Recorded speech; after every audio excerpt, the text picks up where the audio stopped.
ගොඩක් අයට අමාරු මේ active voice passive voice කියන්නේ මොකක්ද කියලා අඳුරගමුද? active voice කියන්නේ ක්‍රියාව කරන කෙනා නැත්නම් දුව මුල් කරගෙන ලියන වාක්‍යවලට.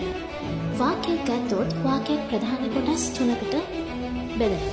ඒ තමයි subject, verb, object.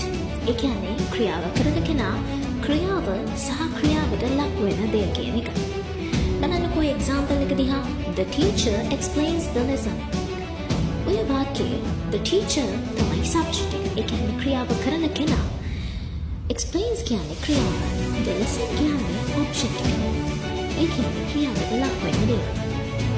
එතකොට passive voice කියලා කියන්නේ ක්‍රියාවට ලක් වෙන දේ නැත්නම් object එක මුල් කරගෙන ලියන වාක්‍යය.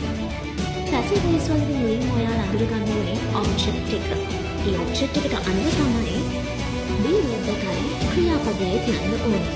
හැමතිස්සෙම ක්‍රියාවට ලක් වෙන දේ, ඒ කියන්නේ object එක ඒක වචනද බහුවචන. singularද pluralද කියන එක බලන්න ඕනේ. අනිත් දේ තමයි passive voice වලදී by කියන වචනය අනිවාර්යෙන් ගන්න ඕනේ. සමහර තැන්වල by කියන වචනේ යෙදීම අනිවාර්යෙන් නෑ. හැබැයි මතක තියාගන්න by කියන වචනේ යෙදීම අනිවාර්යයි. ක්‍රියාව කරන පුද්ගලයා ලිවීමට අනිත් දේ තමයි active voice වාක්‍යයේ subject එක passive voice වලට එක්දී මෙන්න මේ වෙනස්කම් ටික සිද්ධ වෙනවා. ඔය කරුණු ටික මතක තියාගන්න passive voice එක ගන්න.